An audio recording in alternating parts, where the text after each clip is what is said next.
उसके बाद यहाँ पे क्या बोल रहा है, followed by A half back role, followed by यानी कि उसके बाद फॉलो करो, ये हो गया फॉलो यानी फॉलोड बाय, फिर पीछे से यानी बाद में हाफ बैक रोल, यानी हाफ बैक रोल यानी पीछे से हाफ बैक रोल, ये हो गया। तो अभी हाफ बैक रोल ये जो आगे का पार्ट है, ठीक है, यानी बाद में पीछे वाला हिस्सा। अब रोल बोला जा रहा है, पहले कौन सा रोल, पहले फ्रंट का रोल, पहले इधर, फिर बैक रोल, फिर फ्रंट, ऐसे। Repeat this exercise for 5 to 7 times, repeat यानी दोहराओ, यह एक्सरसाइज यानी यह व्यायाम, फॉर यानी के लिए, 5 to 7 यानी 5 से 7 बार, 5 to।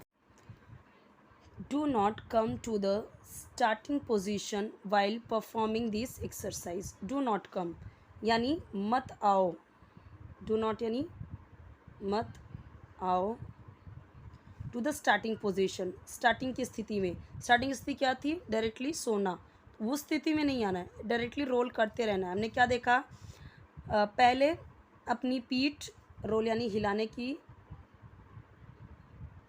की रॉकिंग पोजीशन, यानी अपनी पीठ इन अ रॉकिंग पोजीशन, हिलाने की स्थिति में, इधर भी वही हिलाने की रॉकिंग पोजीशन, हिलाने की स्थिति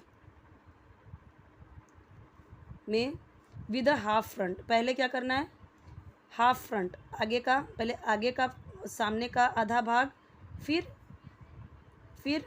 पीठ के पीछे का आधा भाग करना है, पहले आगे का आपको रॉकिंग पोजीशन में करना है, फिर पीछे के पार्ट को रॉकिंग पोजीशन में करना है। जैसे पहले यहाँ पे, पहले ये क्या हुआ, ये आगे का भाग हो गया, ठीक है, तो ये क्या हो गया, हाफ फ्रंट, और फिर क्या हो गया, हाफ बैक रोल, ये वाला हो गया सीन।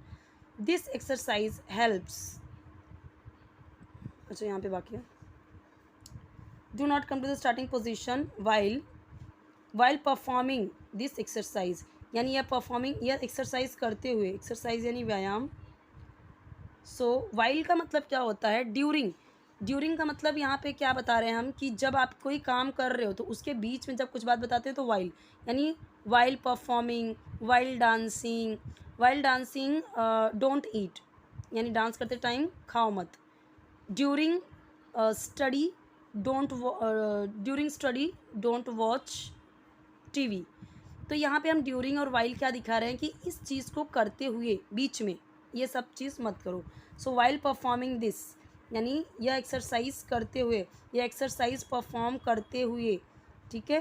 तो वाइल का कहीं कहीं पे सेंस जबकि भी बनता है, लेकिन यहाँ वाइल क्या दिखा रहा है, कि ये एक्सरसाइज परफॉर्म करते हुए, परफॉर्म यानी करते हुए ना,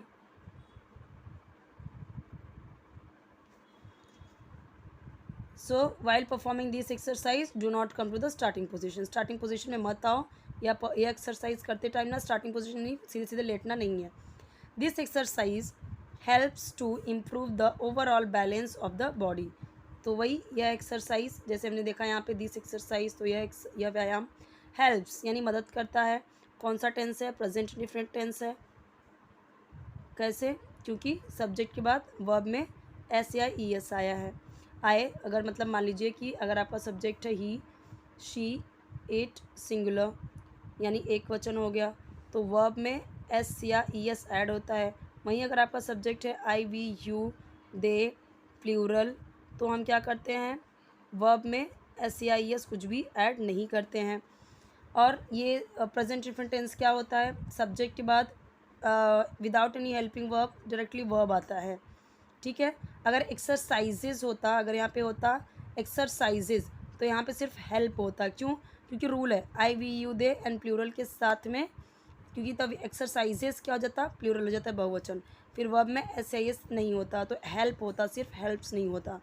सो ये रूल किसका है, प्रेजेंट इंडेफिनिट टेंस का। प्रेजेंट इंडेफिनिट टेंस क्या बताता है, यूनिवर्सल ट्रूथ दिखाता है, कोई आदत दिखाएगा, सच्चाई वाली बात हो, जैसे मैंने बोला कि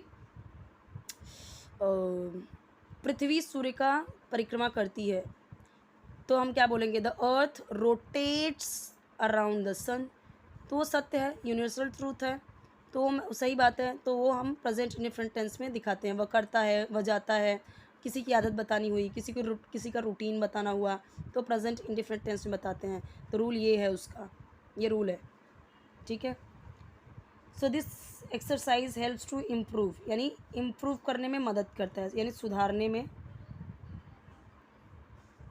द ओवरऑल, पूरा, यानी होल, संपूर्ण, समग्र, बैलेंस, बैलेंस, बैलेंस को हिंदी में improve the overall balance. Balance यानी वही समझ सकते ना कि बोलते ना बैलेंस नहीं बना, अब पूरा बैलेंस बॉडी का, शरीर का। दिस एक्सरसाइज, वही एक, यह एक्सरसाइज भी बनाता है द मसल्स, यानी मांसपेशियों को या मांसपेशियाँ, ऑफ द वेस्ट यानी कमर का, स्टमक यानी पेट का, और थाइज़, थाइज़, ये पार्ट क्या है हमारा, थाइज़, ये वाला जो पार्ट होता है यहाँ से लेके यहाँ तक, ठीक है। तो जो यहाँ से लेके ये पार्ट होता है, ये पूरा, ये हमारा थाइज़ होता है, ठीक है। ये वाला पूरा पार्ट थाइज़ होता है। तो वही बोल रहा है कि ये किसको किसको मजबूत बनाएगा, पहले तो स्टमक को, फिर थाइज़ को, और क्या बोला है यहाँ पे, वेस्ट यानी कमर को भी क्या करेगा, ये उसके मसल्स को स्ट्रॉन्ग बनाता है।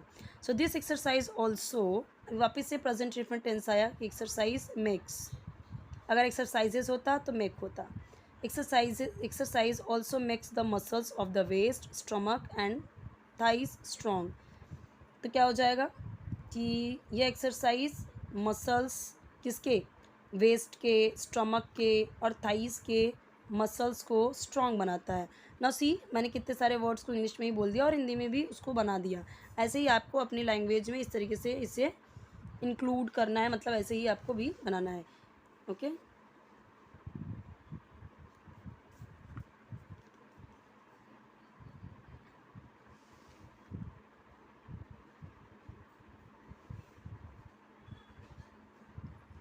सो ये वीडियो काफ़ी लेंदी हो गया है एक्चुअली। ये भी इसका हाफ पार्ट आपको पहले वाले मतलब इसके पहले वाले वीडियो में मैंने बना दिया है। तो स्टोरेज की प्रॉब्लम होने की वजह से 2 वीडियो बनेगा, इसी का हाफ हाफ बन गया है। तो आप प्लेलिस्ट में चेक करोगे तो आपको मिल जाएगा पहले वाला भी, ये सारे आपको पहले मिल जाएंगे, पहले वाला video. Now you can take screenshot of it. Hindi पे मत जाइए कि हिंदी कैसा है, मात्रा कैसी है, राइटिंग कैसी है। आपको इंग्लिश सीखना है तो इंग्लिश पे जाइए, इंग्लिश पे ध्यान देना है। हिंदी तो सिर्फ आपको लर्न हो, आप लर्न कर सको, समझ सको। जिनको अभी बेसिक से करना है तो उनके लिए पूरा हिंदी बताना ज़रूरी है, इसके लिए मैं इंग्लिश में लिखती हूँ, नहीं तो ज़्यादा इंग्लिश में लिखने की ज़रूरत नहीं है। Okay, do practice a lot and you can make your own sentences basis on these kind of sentences, so try to practice. Now see, you have to read also। जैसे मैंने रीड किया, correct pronunciation पे भी आपको ध्यान देना पड़ेगा, it's also very important. And whatever hard words are there, just learn all those words also. like equipment is little bit hard na, so learn this without, it's very important. We always say I can't live without you, I can't go without you, मैं तुम्हारे बिना नहीं जा सकती, मैं तुम्हारे बिना जी नहीं सकती, सो आई कांट विदाउट यू। आपने नॉर्मली ये सारे लाइन्स सुने होंगे मूवी वगैरह में, तो विदाउट यानी वही होता है। और ये वाला जो मैंने ये सेंटेंस बताया वो प्रेजेंट डिफरेंट टेंस के है, वो लर्न कीजिए, okay. And if you want any kind of video related regarding English, so just do comment in comment section. Yes, I got comment that make grammars video, so I will make grammars video, so don't worry। लेकिन यहाँ पे तो मैं grammar सिखा भी देती हूँ, ठीक है, अलग से वीडियोस भी बन जाएंगे ग्रामर के, ओके।